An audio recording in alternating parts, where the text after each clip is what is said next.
Good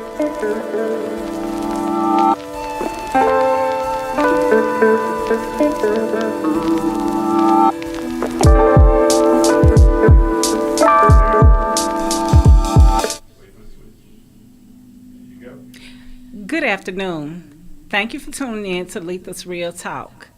My name is Letha. We're recording live at the We Believe Digital Podcast Universal Studios. Here live out of Jackson, Mississippi. Today is February the 6th. We are in our first week of Black History. We're in this month where it is Black History. We're in this month where we're celebrating on Valentine's Days, and we want to focus on love. We want to focus more on a little bit unity. And so we just want to put a little bit more emphasis on just uniting everybody as a whole instead of being divided. So today I want to touch on a few things.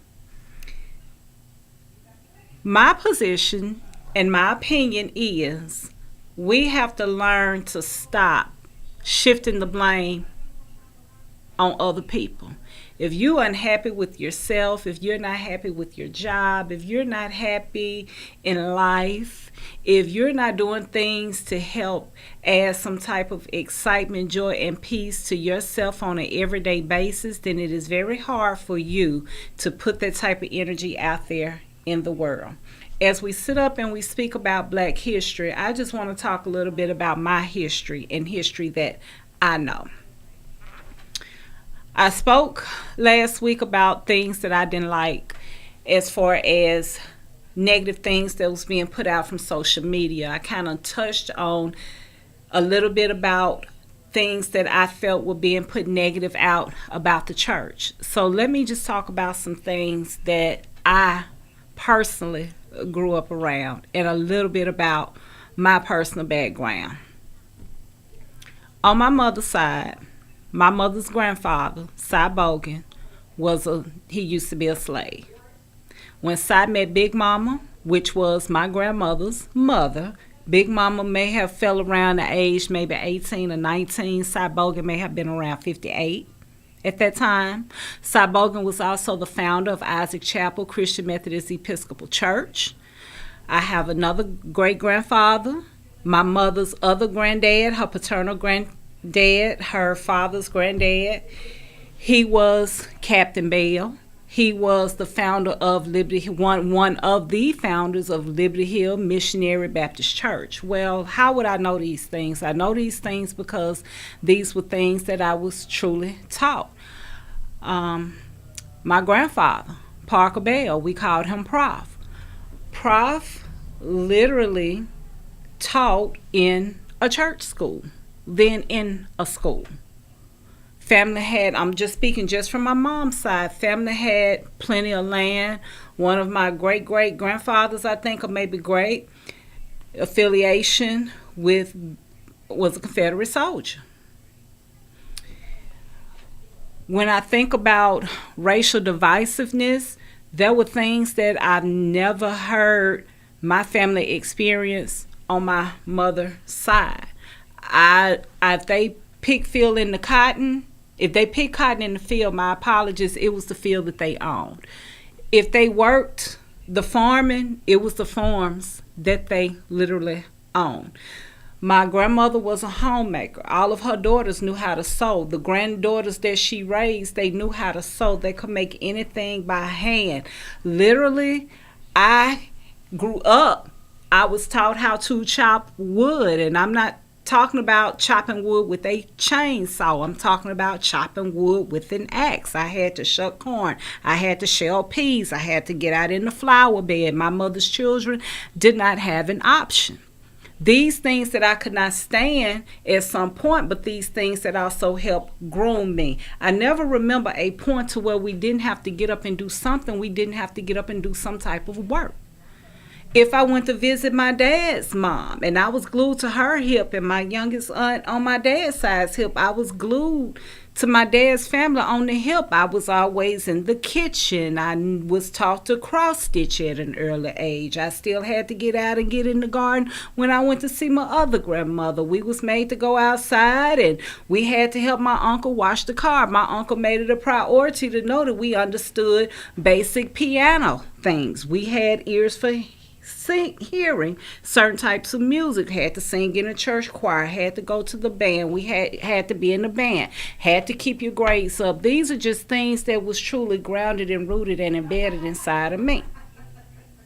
Because we talk about people get lost, but I want to bring some insight on upbringing. We was made to go outside. We could not lay up in the bed all day at anybody's house. So when your feet hit the floor, you had to get up and you had to make up your bed. You had to lay in a clean space. It didn't matter the type of clothes you wore. We had to be dressed and we had to be presentable. You could not walk outside with bonnets on your head. Those things was just totally not acceptable. So when I talk about the culture being different, what I want to try to challenge people to do is you have to set the tone for what you want the generations behind you to bring along. I can remember fish fries. My mom's family, they was a bigger family. They had fish fries. We played with our cousins. We always had family reunions on both sides. My dad's side is a reunion always every year at a different location. That's an opportunity to sensitive cultures running through my bloodstream. I just am who I am. But in me being who I am, a lot about history doesn't always have to be the history that you have been taught. It needs to be the history that you have lived. And go back and pinpoint and focus on some of those things and pass those things down to the younger generation behind you. My daddy was a history teacher, probably one of the best, period.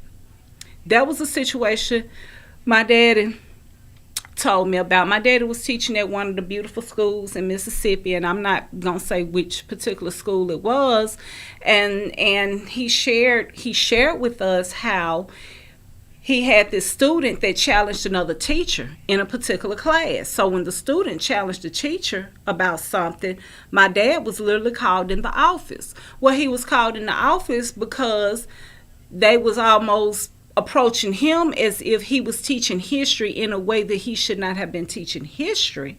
But he had to make them aware that he was literally following what the agenda was set forth, what the curriculum was, and he was not hired to teach Western civilization. He was hired to teach Afro studies. These are things that I was raised up around. These are things that I know. I was rooted in church. I was rooted in Sunday school. I can remember Founders Day programs. I can remember how people were dressed then versus how some of us are dressed now. I'm sitting up here with a dress with no stockings on. That's something that my mother's mom would not have even ever approved of in her whole 104 years that she lived on this earth. But then I also sit back and I'm so thankful for the things that were put inside of me. So when I see people talk and gripe about the opportunities that they don't have, or how they have been deprived, or how this world owed them something, no. If you have been given what you need to be successful, if you have been given the basic fundamentals to get out here and survive, you have more than what you need. You have to have the mentality that you're going to make it happen no matter what. Stop sitting up waiting on this land to make it happen for you. This world is not our own. This world was not put here for only one segment of people to benefit from it, but neither was this world put here for one segment of people to suffer from it. It changes with your mindset.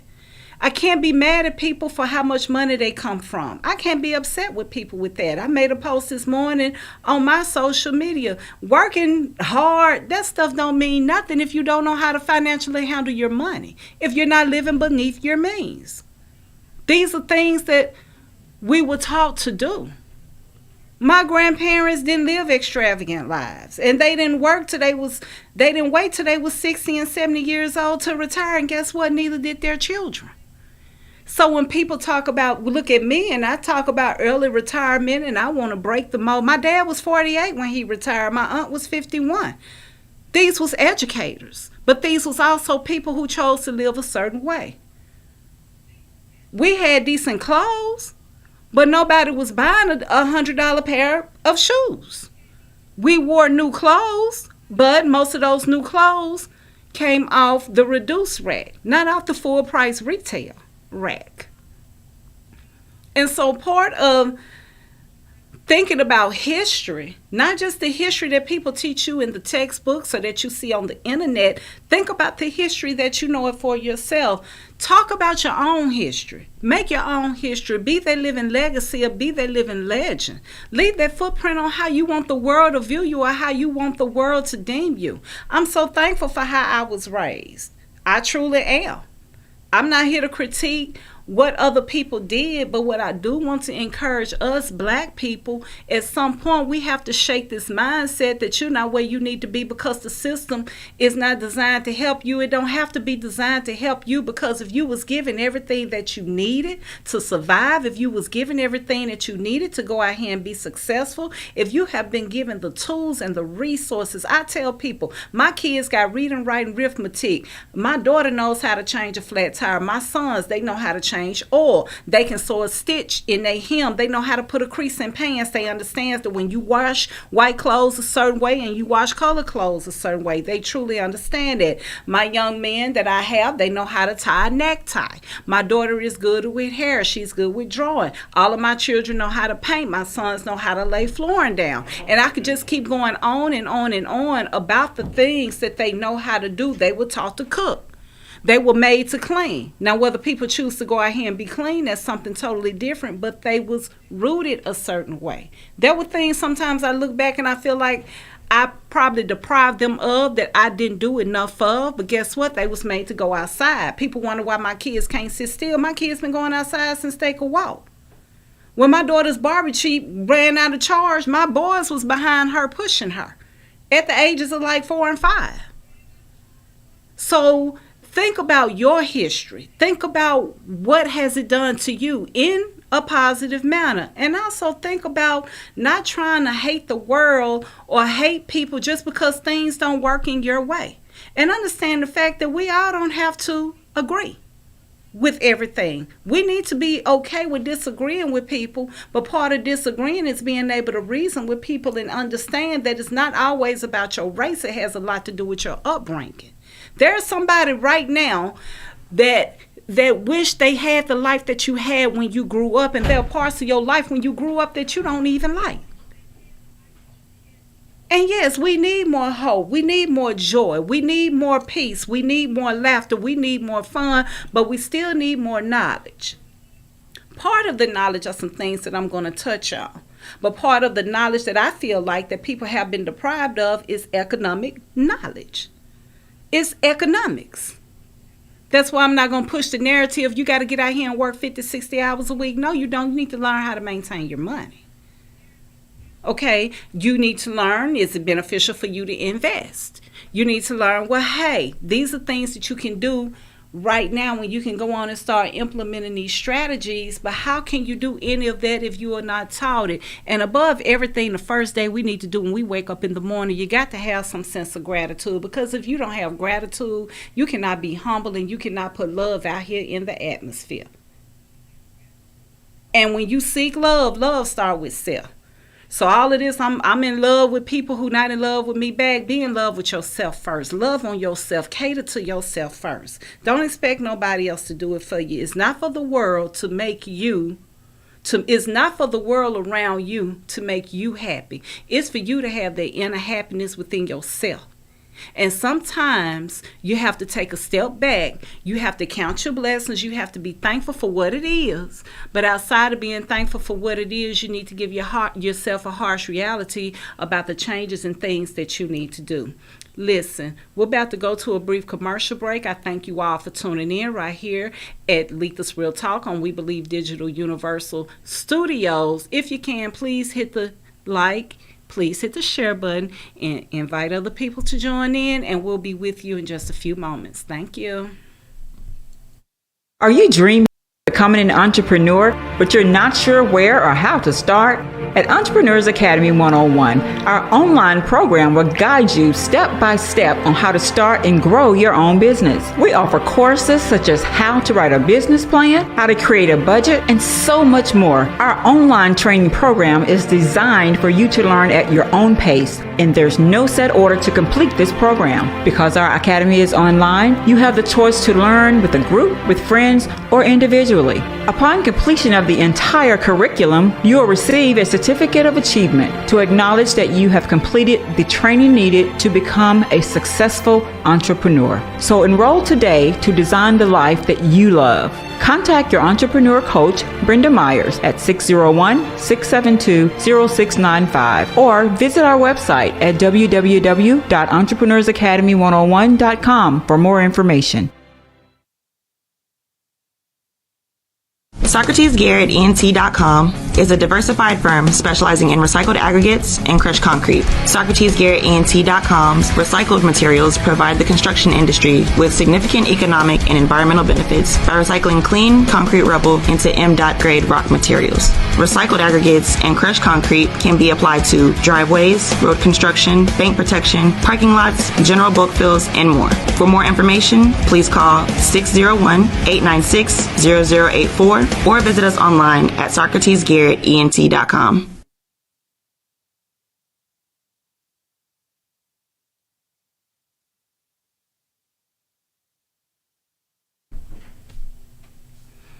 Thank you for tuning back in.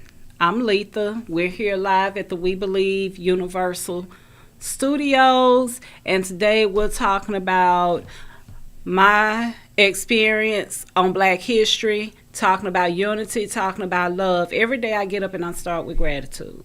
I'm thankful every day. I have a couple of groups on Facebook. I have automatic messages that goes out, and those messages are strictly for nothing but motivation. That's strictly what those messages are. As I talk forward about unity and unifying, something that I feel we need is more knowledge on finances. We're not taught enough about finances just in general. Another recap about my history.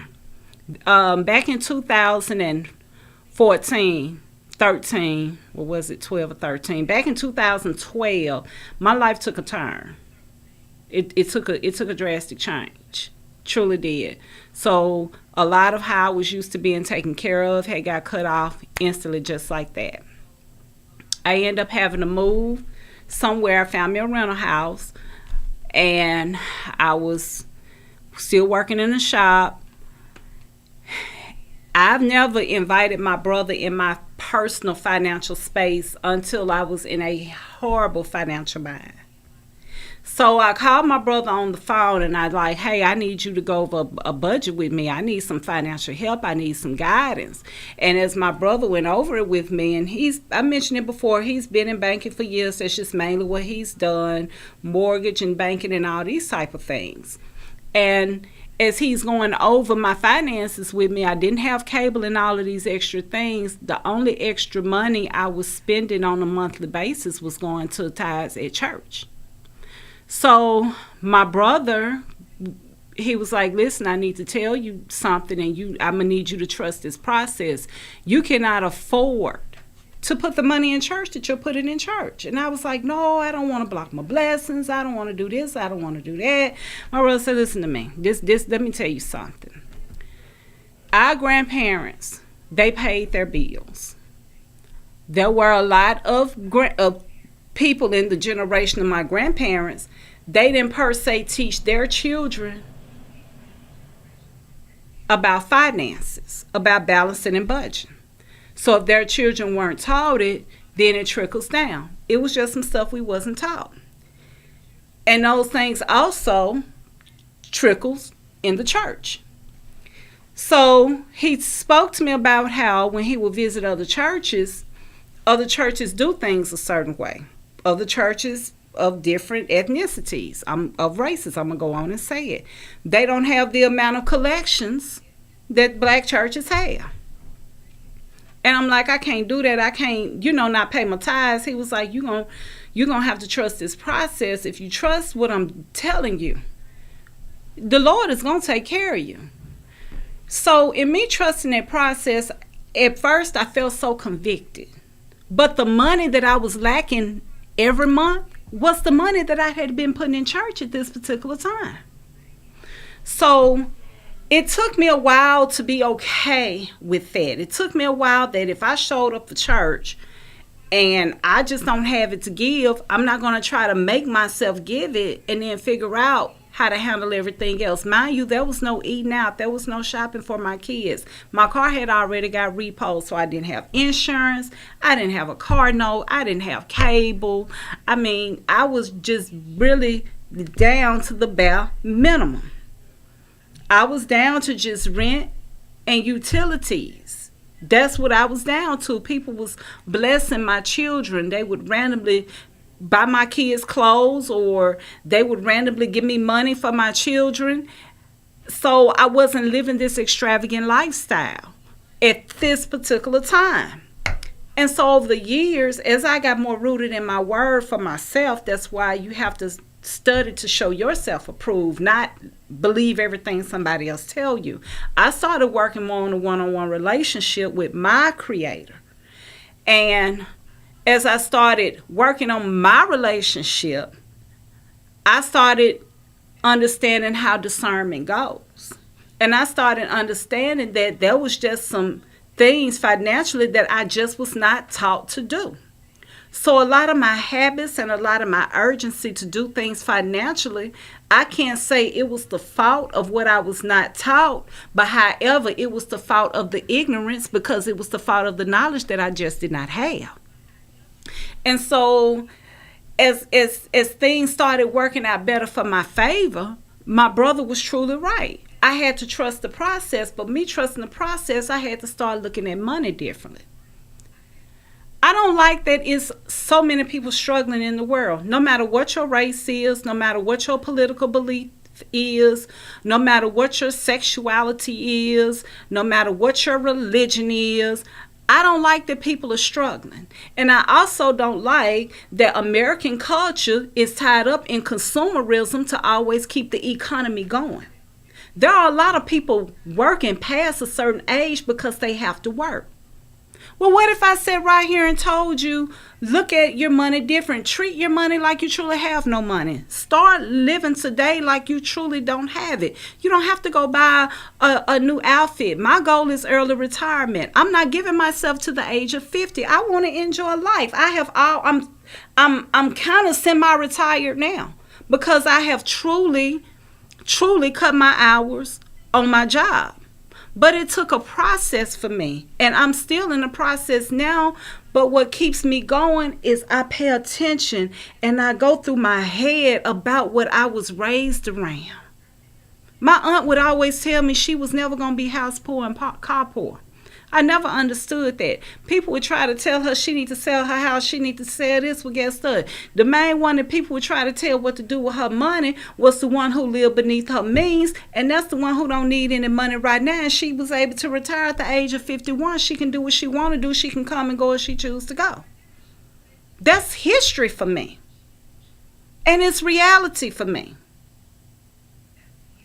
And I feel like that part of uniting people need to be okay with it's okay for you to choose you. I can't talk about you loving other people and you not choosing yourself. That's the other thing. Self-preservation starts at home. It's an internal thing on the inside. If you wake up every day and you mad, there's some things you need to do. And I can't emphasize that enough. If you showing up for a job you don't like, you just need to quit. You need to find you something else to do. You will be married to a job for 20 and 30 years and never be satisfied. I think it's very important to start choosing inner happiness first. I think it's very important to meditate. I think it's important to cut off the TV. I think it's important to listen to nice music. I like the rainfall at night. I truly do. But what I don't like is the fact that we have allowed society for a lot of people to keep their foots on our necks. And I have chosen recently, I'm not going to go along with it. We talk about the high housing costs, but like my sister say, how you break that? If more families start back moving in together and let these houses that they want all this money for sit up there and rot. Guess what? You don't have to buy nobody's brand new car or used car. If you get in an area and you live, work, play, you don't have to per se have a vehicle to do all this unnecessary ripping and running. If we choose on how we eat better, if we start growing our garden. I had my first garden this past year. That was part of my dream for my home. We purchased our home in 2022. 2023, I had a garden. Well, why would I want a garden? Part of me wanting a garden because of remembrance for me. And even though I couldn't stand when my grandmama used to make us get up out that bed, but it's something that later on in life that I truly, really wanted. And I understood that they was giving us fundamentals so we could get out here and survive. It's not always about how much money you got in your pocket. It's about getting out here and surviving. And it's truly about living in peace. You want to make the world greater? You start with yourself first. We don't have room to sit up and critique everything and everybody else. The thing that bothers me with Black society, from the top to the bottom as a whole, we're not where we need to be financially because of our ill teachings, our lack of knowledge, and a lot of people's unwillingness to just discipline themselves to do what they need to do. I tell people, I'm not choosing to go without certain things just so I can help other people live better than me. That's not how they go. I have myself now on a budget, even when it comes to donations. So guess what? If I give myself $100 a year to donate, I already know I got 2 people I got to buy Girl Scout cookies from. I'm not exceeding that budget. Because if I exceed my budget and then I go without something, how is that money going to be compensated? Why should I have to physically or mentally wear myself out just to make an extra couple of dollars? And financially speaking, if you make a certain amount of dollar per hour, divide that in half, and that's how much money you make because you got to factor in taxes and gas to get back and forth to work. So these are things that I prefer that we have more of a conversation about. It's about money. And don't listen to nobody that don't believe in balancing a checkbook when it comes to money. Nobody. I don't care who it is or what it is. I don't care. Listen to me. People that are okay, or entities literally that are okay with spending money that's not there, those are the entities that will send us to damnation and hell financially. Literally. It is. You have to truly appreciate life for yourself enough to know that you have to make some decisions for yourself. I see that there are a lot of people, and we divided because of politically just really what's going on. Well, I'll be the first to say I don't care about Republican, Democrat, or Independent. I don't co-sign a particular party. I co-sign what I think is about morale and what I think is about ethics. And the moment something goes against what I feel like is wrong, I have no interest in that. I don't advocate for that. Now, while we're talking about unity and bringing peace, your lifestyle is your lifestyle. That's the other thing. I don't have to force my views and my beliefs on the next person. So I struggle with the fact that people are okay with forcing their views on other people, but then you want to deem it as me being hateful or this particular person being hateful or somebody else being hateful just because they don't agree with what you do. You don't have to try to convince people who you are, what you believe in. Those are truly your beliefs. We're all different people. We come from different stars. I believe in the moon. I believe in the galaxy. But I also believe in inner peace. You cannot truly understand love if you don't love yourself.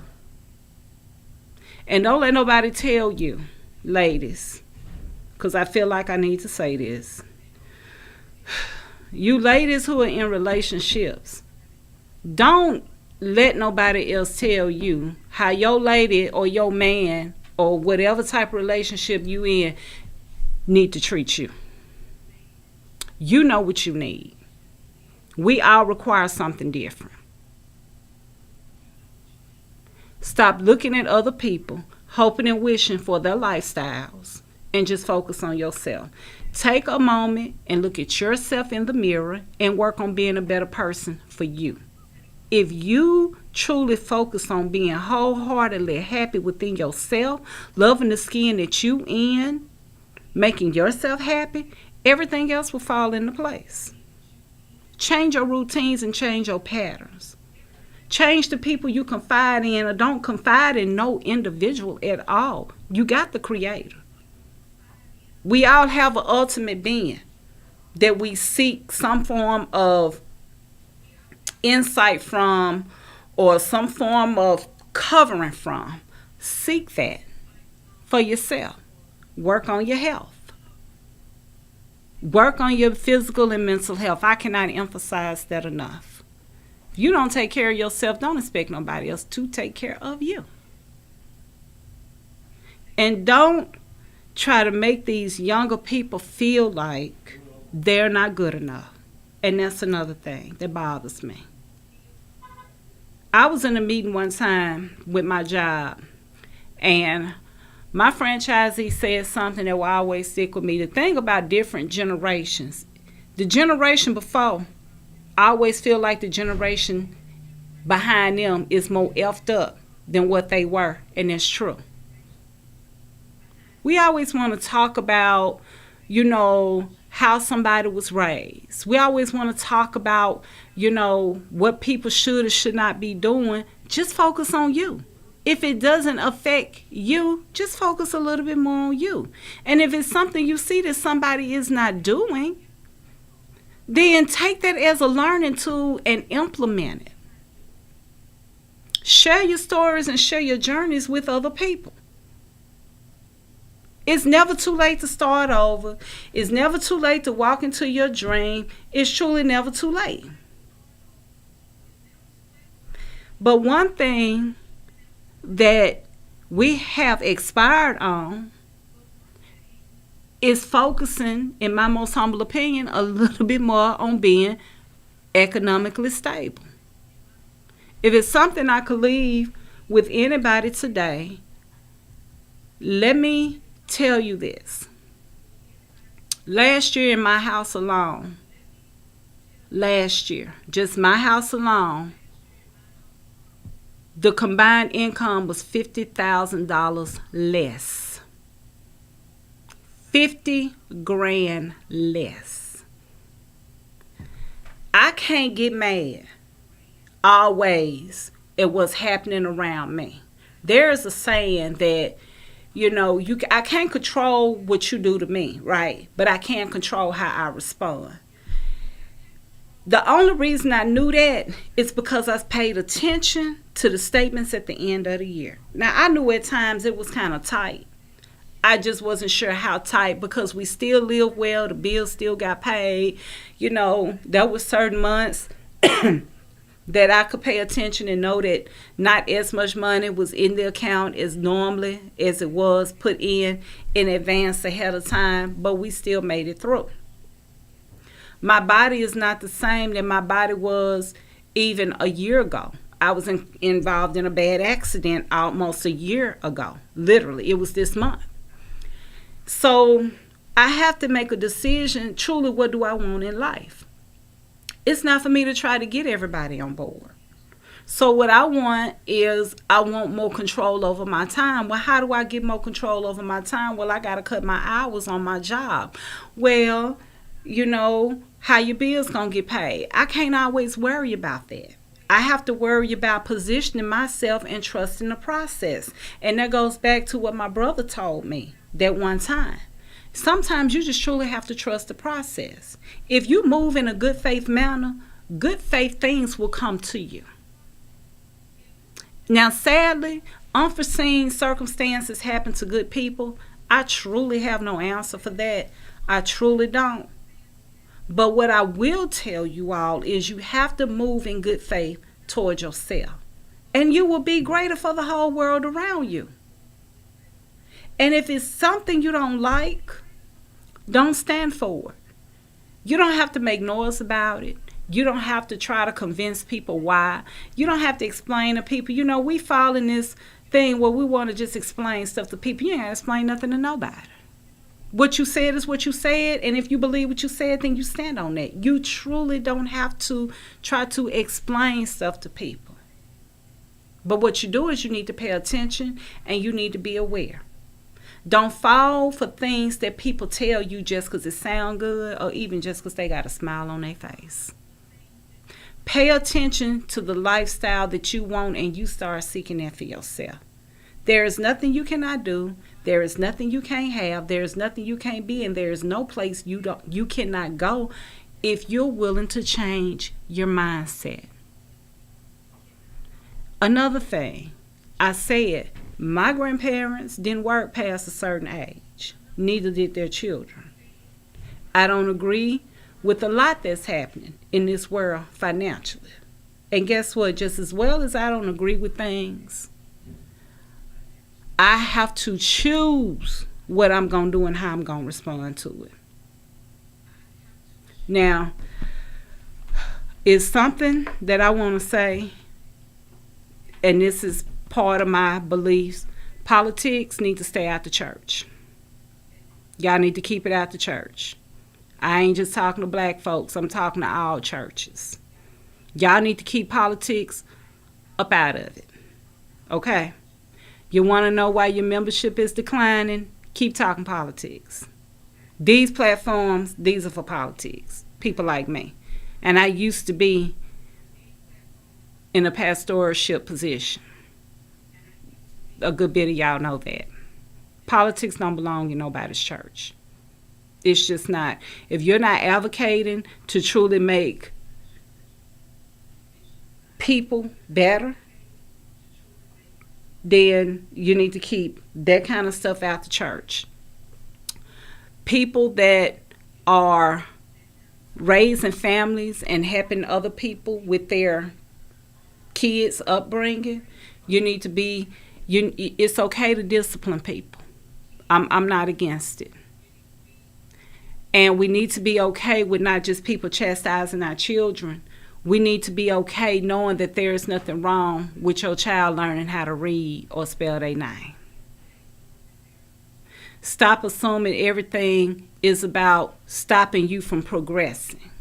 If we can operate a cell phone, if a 2 or 3-year-old can operate a cell phone, they should be able to know their colors unless they're colorblind. And they should be able to even already be working on multiplication tables if they can power on this phone and they can scroll and they know how to get to certain YouTube videos. And we got to stop getting upset when people don't water down what we need to hear. That's part of me moving in love.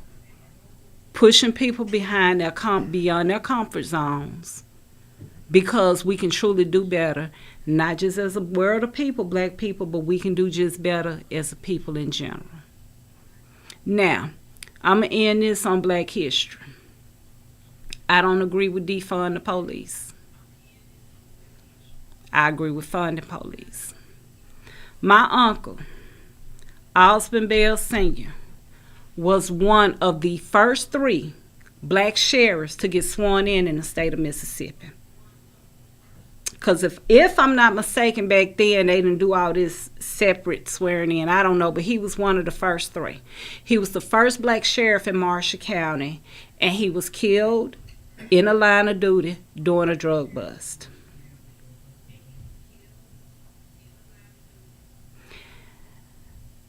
Some of the best people I know are in law enforcement.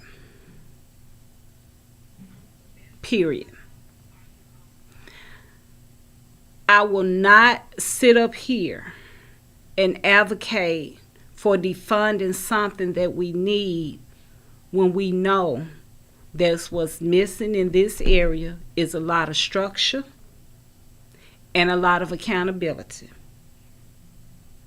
I feel like with all the paper on the street, And if we got a judge watching or a lawyer watching or a probation officer watching, I don't feel like people need to go to jail. They need to be made to wear an ankle bracelet for 6 months at the bare minimum. And they need to be made to get out here and pick up this trash for at least 20 hours a week.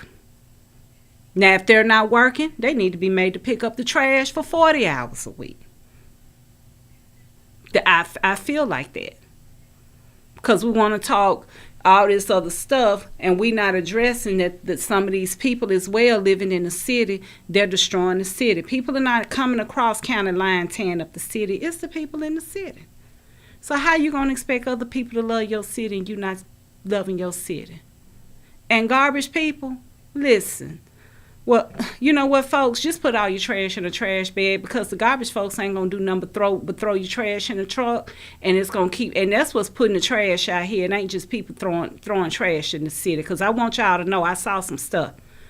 Yeah, I saw some stuff with my very own eyes. So it's not that people are just per se throwing trash in the city. It need to be a crackdown with the garbage people.